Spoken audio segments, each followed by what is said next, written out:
صبح شام کی مسنون دعائیں. جو شخص صبح شام 100 مرتبہ سبحان اللہ و بحمدہ پڑھے، یعنی صرف اتنا، تو اللہ تعالیٰ اس کے تمام گناہ معاف فرما دیں گے، اگرچہ سمندر کی جھاگ کے برابر ہو. اس کی عادت کیسے ڈال سکتے ہیں آپ؟ کیونکہ مصروف ہے نا سب، تو اتنا وقت تو نہیں ہوگا کہ جا نماز پہ بیٹھ کے 100 دفعہ پڑھ کے پھر اٹھے. کوئی ایک خاص کام جو آپ کو روز کرنا ہے، تو اس خاص کام کے ساتھ آپ ایک خاص ذکر جو ہے وہ اپنا باندھ لیں.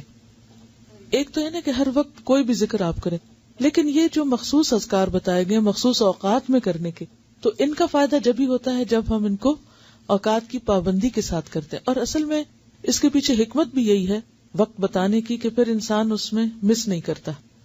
صبح ہوئی، اللہ کی یاد آئی، اور سنت کے مطابق جو آپ صلی اللہ علیہ وسلم نے بتایا وہ ذکر کرنا. ویسے تو آپ کوئی بھی کر سکتے ہیں، ہر ذکر میں فائدہ ہے، لیکن آپ کے نقشے قدم پہ چلنا، جہاں آپ نے قدم رکھا وہیں پیچھے رکھنا، اس کا لطف ہی کچھ اور ہے.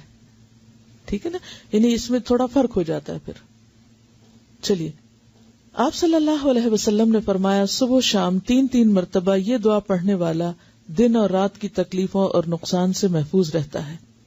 بسم اللہ الذی لا یضر مع اسمہ شیء فی الارض ولا فی السماء وہو السمیع العلیم.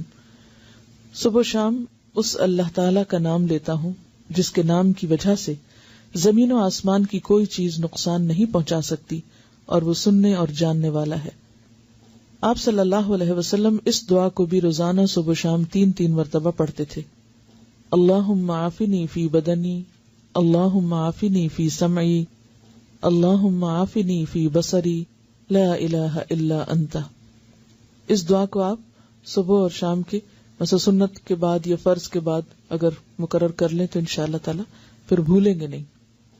اے اللہ میرے بدن میں عافیت عطا فرما، اے اللہ میری سماعت میں عافیت عطا فرما، یعنی میرے کان ٹھیک رکھ. اے اللہ میری بینائی میں عافیت عطا فرما. آپ کے سوا کوئی بھی معبود نہیں ہے، کیونکہ انسان کی جسمانی صحت اس کی عبادت کے لیے، اس کے کام کاج کے لیے، فرائض کی ادائیگی کے لیے بہت ضروری ہے. تو آپ صلی اللہ علیہ وسلم 3 بار صبح اور شام یہ پڑھتے تھے.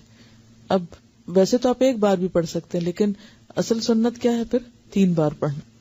آپ صلی اللہ علیہ وسلم نے فرمایا کہ جو شخص سورہ اخلاص، سورہ فلق اور سورۃ الناس صبح شام 3 بار پڑھے گا تو وہ ہر قسم کی آفت سے محفوظ رہے گا. ترمذی کی روایت ہے. آپ صلی اللہ علیہ وسلم نے سیدہ فاطمہ رضی اللہ تعالی عنہا کو ہر صبح شام یہ دعا مانگنے کا حکم دیا تھا، یعنی آپ نے اپنی بیٹی کو یہ دعا سکھائی تھی. یا حی یا قیوم برحمتک استغیث فاصلح لی شأنی کلہ ولا تکلنی الی نفسی طرفۃ عین.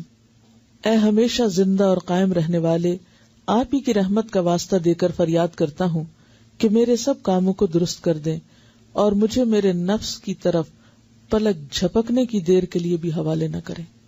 اس کا کیا مطلب ہے؟ مجھے میرے نفس کے حوالے ایک پلک جھپکنے کی دیر بھی نہ کریں. کیوں؟ مجھے مسلسل اپنی حفاظت میں رکھیں، میں بھٹکنے نہ پاؤں.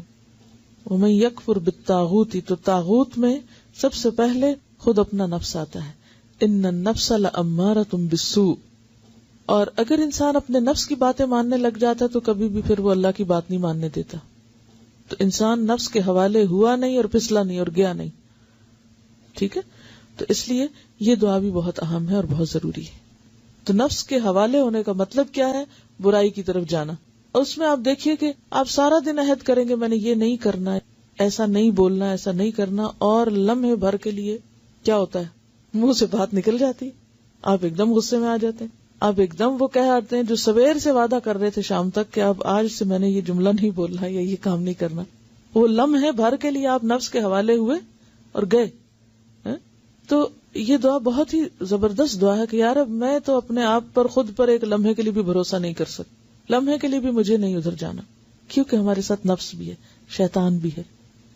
تو یہ ایسے دشمن ہیں، ایسی طاقتیں ہیں کہ جن کا مقابلہ ہم تنہا نہیں کر سکتے، یہ صرف اللہ کی مدد سے ہو سکتا ہے.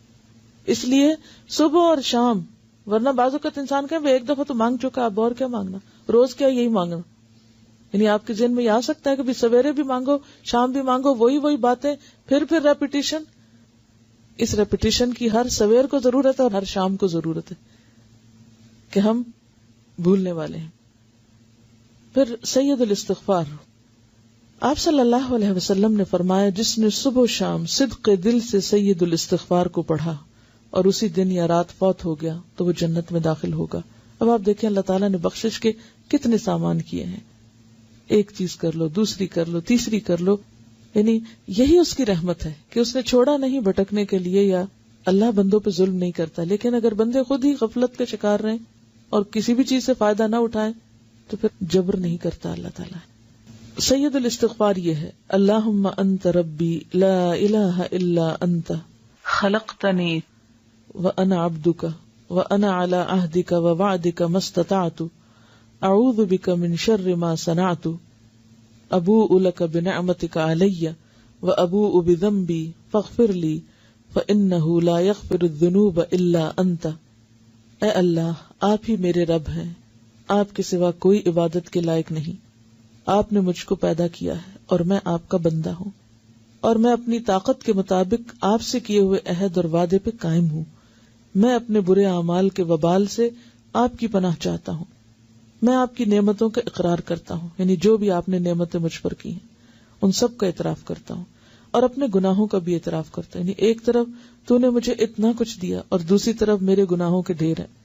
آپ میرے گناہوں کو معاف فرما دیجئے، کیونکہ آپ کے سوا کوئی بھی گناہوں کو معاف نہیں کر سکتا. یعنی کسی انسان، کسی جن، کسی فرشتے کے اختیار میں نہیں کہ وہ بندے کے قصور معاف کر سکے. اصل معافی اللہ ہی کی طرف سے ہے.